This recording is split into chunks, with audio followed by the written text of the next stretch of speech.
बिस्मिल्लाहिर्रहमानिर्रहीम। Dear students, अस्सलाम वालेकुम। उम्मीद है आप लोग खैरियत से होंगे। Chapter number 13, lecture number 17, S&P block elements. और ये चैप्टर ऑलमोस्ट हमारा खत्म होने वाला है। आज हमारा ग्रुप 4 का भी जो टॉपिक है ये भी तकरीबन खत्म हो जाएगा। तो यूँ समझे कि हमारा 85% ये चैप्टर खत्म हो गया।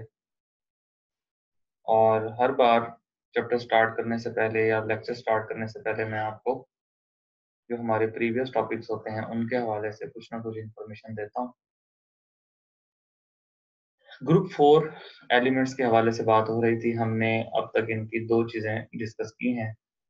एक तो हमने ग्रुप 4 एलिमेंट्स की फिजिकल प्रॉपर्टीज डिस्कस की, जिनके अंदर इनकी एक यूनिक प्रॉपर्टी थी, इनर्ट पेयर इफेक्ट, कि दो इलेक्ट्रॉन लूज करने के बाद जो आखिरी एलिमेंट्स होते हैं इस ग्रुप के, जिसमें खास तौर पे लेड है, उसके अंदर ये एबिलिटी है कि वो दो इलेक्ट्रॉन लूज करने के बाद जो उसके एस वाले इलेक्ट्रॉन होते हैं उनको वो लूज नहीं करता, जिससे उसके ऊपर +2 चार्ज आता है, +4 नहीं आता। तो फिजिकल प्रॉपर्टीज में हमारे पास एक सबसे जो डिफरेंट बात थी वो ये थी। उसके अलावा हमने कल वाले लेक्चर में, अपने प्रीवियस लेक्चर में, इनके क्लोराइड्स और इनके ऑक्साइड्स के हवाले से कुछ चीजें देखी थी। आज का जो हमारा ऑब्जेक्टिव है, जो हमने आज चीजें डिस्कस करनी है, उसमें acid base behaviour of group 4 oxides. और अगेन ये भी एक इम्पॉर्टेंट टॉपिक है, क्योंकि इसमें काफ़ी चीज़ें हैं जो एग्ज़ाम के पॉइंट ऑफ व्यू से बहुत इम्पॉर्टेंट है। मैंने तमाम चीज़ों को बहुत सिंपल करके और इजी वे में आप लोगों के सामने जो है वो पेश करूँगा। एग्ज़ाम के पॉइंट ऑफ व्यू से भी जो चीज़ें इम्पॉर्टेंट होंगी वो आपको साथ साथ बता दूँगा।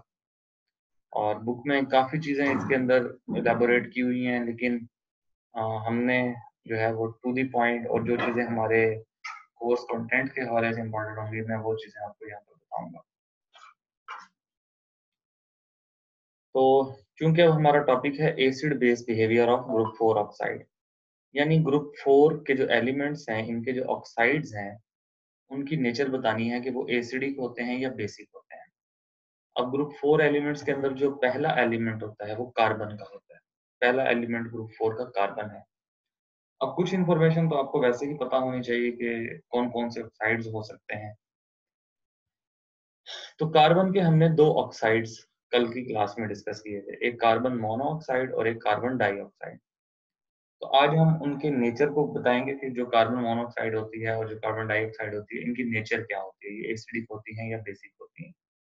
इसी तरह कार्बन के बाद जो नेक्स्ट एलिमेंट होता है वो सिलिकॉन होता है। सिलिकॉन का एक ही ऑक्साइड था, SiO2। उसकी नेचर हम आज डिस्कस करेंगे कि वो एसिडिक होता है या बेसिक होता है। देन हमारे पास आते हैं जर्मेनियम, टिन और लेड, उनके जो ऑक्साइड्स हैं उसके हवाले से।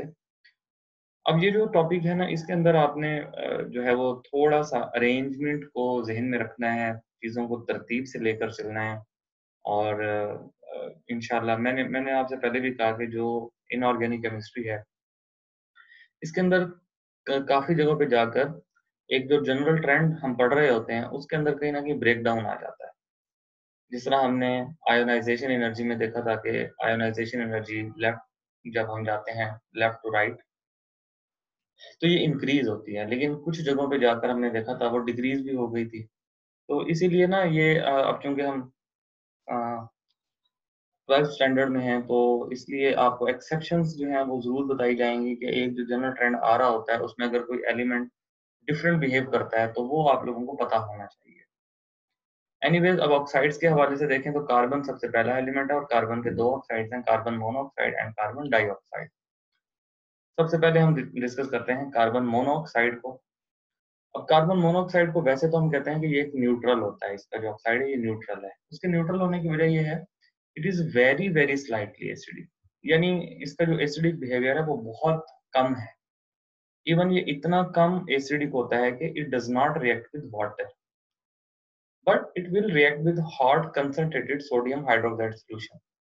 लेकिन ये इतना भी कम एसिडिक नहीं होता कि ये किसी स्ट्रॉन्ग बेस से रिएक्ट ना करे। जिसका सोडियम हाइड्रोक्साइड अगर हम कंसंट्रेटेड सॉल्यूशन लेते हैं और उसकी एनर्जी बहुत ज़्यादा कर देते हैं, उसको हॉट कर देते हैं, तो फिर कार्बन मोनोऑक्साइड रिएक्ट करता है। तो इसलिए हम इसको प्रूव करने के लिए कि वाक़ई में ये एसिडिक इन नेचर होता है, हम इसको अगर स्ट्रॉन्ग बेस या concentrated solution of sodium hydroxide से रिएक्ट करवाएँ, तो ये सोडियम मिथानोएट, ये जो कंपाउंड है इसका नाम है सोडियम मिथानोएट। अब ये इक्वेशन कार्बन मोनोऑक्साइड के एसिडिक नेचर को जस्टिफाई कर रही है। अगर आपको पेपर में सवाल आ जाता है कार्बन मोनोऑक्साइड की नेचर के बारे में बताएं, तो सिर्फ अगर आप इतना बता दें, शॉर्ट क्वेश्चन में पूछा जा सकता है कि it is very very slightly acidic, even it don't react with water. अब पानी से वही चीज रिएक्ट करेगी जो स्ट्रांग होगी, क्योंकि वाटर आपको पता है ना, ये एसिडिक भी है, बेसिक भी है, ये एम्फोटेरिक नेचर रखता है। तो अगर ये एसिडिक है तो ये वाटर से रिएक्ट करना चाहिए, लेकिन अब ये इतना कम एसिडिक होता है कार्बन मोनोऑक्साइड कि ये वाटर से रिएक्ट नहीं करता। लेकिन किसी स्ट्रॉन्ग बेस के साथ हम इसको रिएक्ट करवा सकते हैं, तो उससे फिर हमें इसकी नेचर का पता चल जाता है। तो कार्बन मोनोऑक्साइड के बारे में हम अगर कंक्लूजन निकालें तो वो ये है, इट इज स्लाइटली एसिडिक।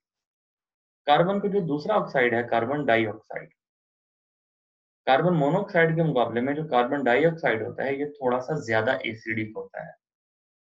तो carbon dioxide does react with water, और ये इतना जो है वो एसिडिक होता है कि ये वाटर से भी रिएक्ट करता है।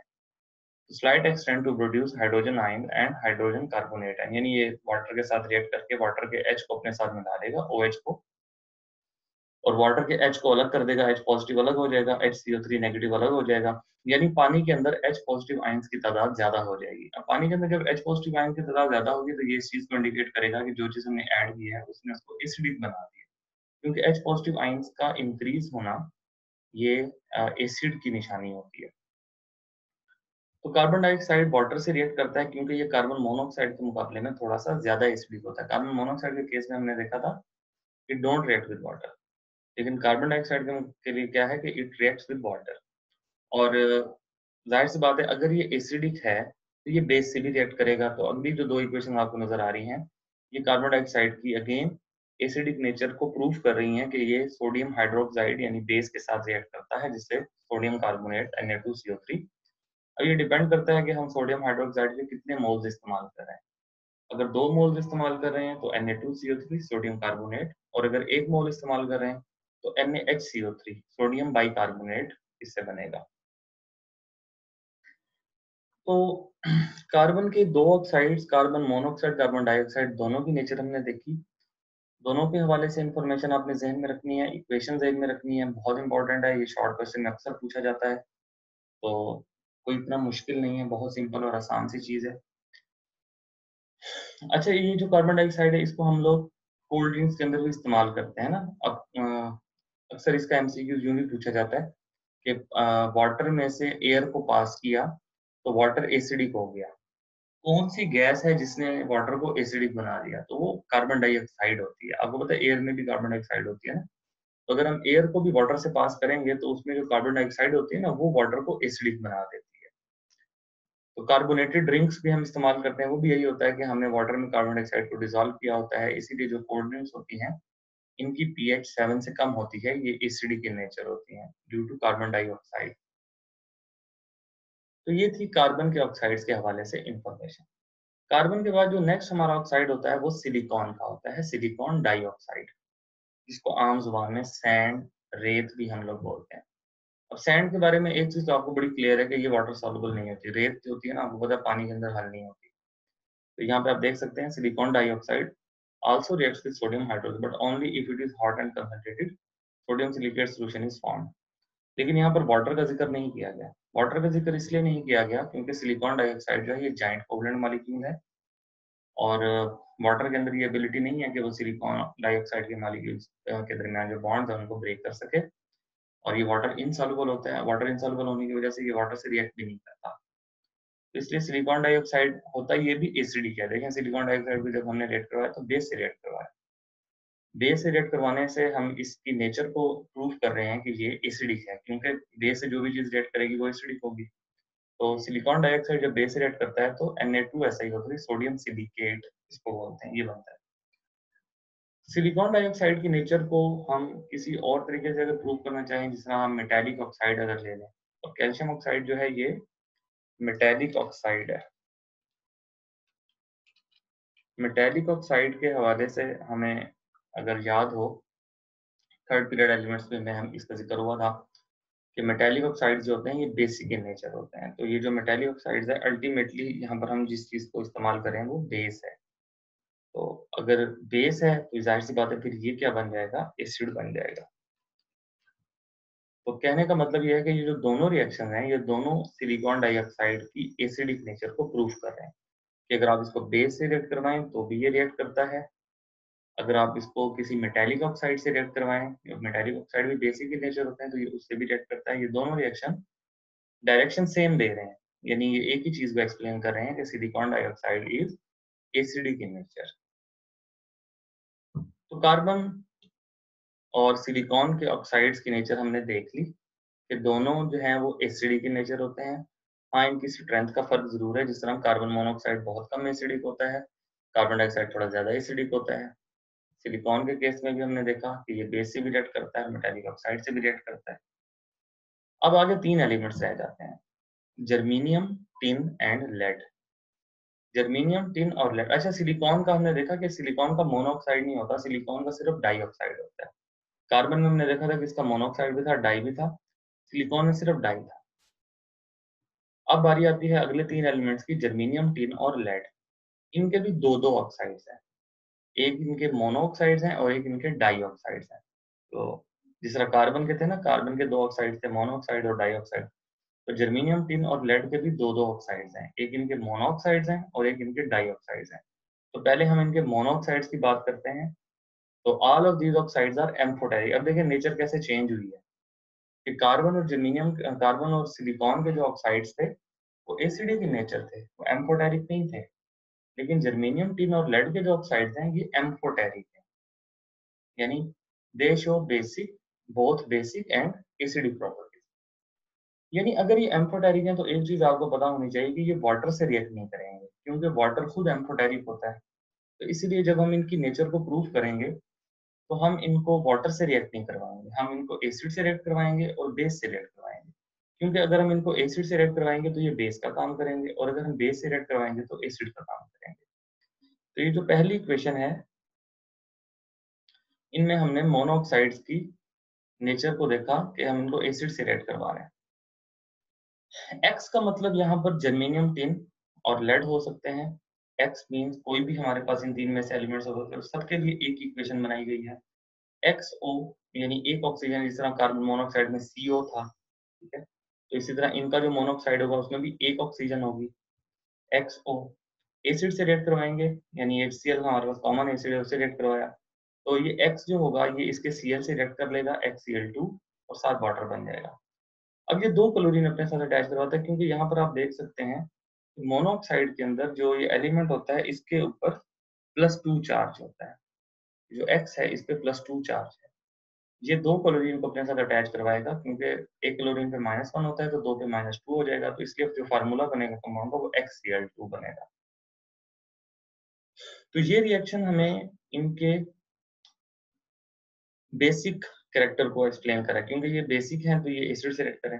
इसी तरह अगर हम इनको बेस से रिएक्ट करवाएं, बेस में ज्यादातर सोडियम हाइड्रोक्साइड यानी NaOH आता है, और असल में जो बेस होती है ना उसकी जो चीज रिएक्ट करती है वो उसका नेगेटिव आयन होता है, जिसका OH नेगेटिव आयन है। तो OH नेगेटिव आयन के साथ हमारी बुक में इसका रिएक्शन दिया हुआ था कि अगर हम इनको बेस से रिएक्ट करवाएं यानी हाइड्रोक्साइड से रिएक्ट करवाएं तो भी ये रिएक्ट करते हैं, और उसमें क्या होता है कि एक ऑक्सीजन एक्स्ट्रा हो जाता है। ये XO मोनोऑक्साइड था तो ये एक डाइऑक्साइड बन जाता है, XO2 प्लस H2O। तो ये दोनों इक्वेशंस इस बात को शो कर रही हैं कि ये जो मोनोऑक्साइड्स होते हैं ये एम्फोटेरिक होते हैं, क्योंकि ये एसिड से भी रिएक्ट करते हैं और बेस से भी रिएक्ट करते हैं। तो एसिड और बेस दोनों के साथ रिएक्ट करने की वजह से इनकी जो नेचर है ये एम्फोटेरिक, और इसको हमने केमिकली प्रूव कर दिया।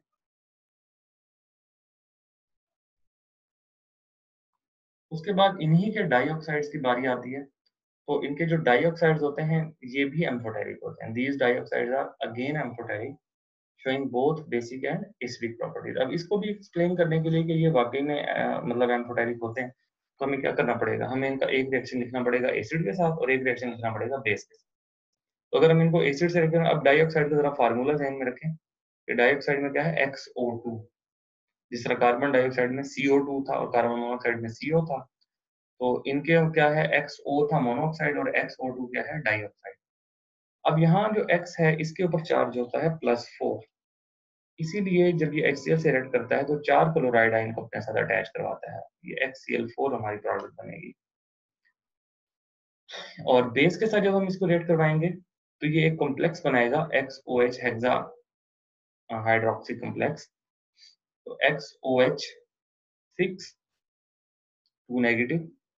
तो ये वाली इक्वेशन भी शो कर रही है कि ये जो डाइऑक्साइड था इसने बेस से रिएक्ट किया, यानी डाइऑक्साइड ने एसिड से भी रिएक्ट किया और डाइऑक्साइड ने बेस से भी रिएक्ट किया। जैसे हमने ऊपर देखा था कि उन्होंने मोनोऑक्साइड ने एसिड से रिएक्ट किया और बेस से रिएक्ट किया, इसी तरह इस डाइऑक्साइड ने भी एसिड से भी रिएक्ट किया और बेस से भी रिएक्ट किया।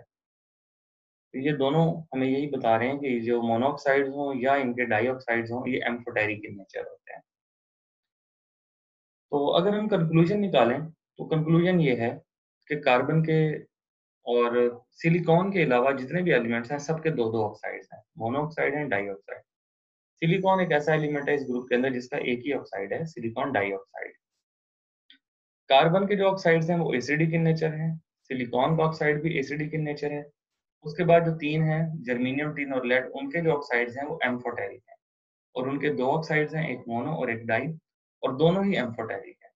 और दोनों की नेचर को प्रूव करने के लिए हमें उनको एक दफा एसिड से रिएक्ट करवाना पड़ता है और एक दफा बेस के साथ। तो ये था हमारा आज का लेक्चर बच्चे। इसमें जितनी भी जो इक्वेशंस हैं ये मैंने सारी इंपॉर्टेंट इक्वेशंस आपके सामने बताई हैं, एक्स्ट्रा इक्वेशन करने की जरूरत नहीं है। इसी तरह से आपसे पूछा जा सकता है और इनकी नेचर को बताना होगा, नेचर को जहन में रखना होगा कि किसके ऑक्साइड्स जो हैं वो एम्फोटेरिक हैं, किसके ऑक्साइड्स एसिडिक हैं, किसके ऑक्साइड्स बेसिक हैं। तो यही चीज़ें इनके अंदर होती हैं, ये छोटी-छोटी चीज़ें आपने ज़हन में रखनी होती हैं। तो इंशाल्लाह नेक्स्ट क्लास में आपसे मुलाकात होगी। Hope for the best. अल्लाह हाफ़िज़।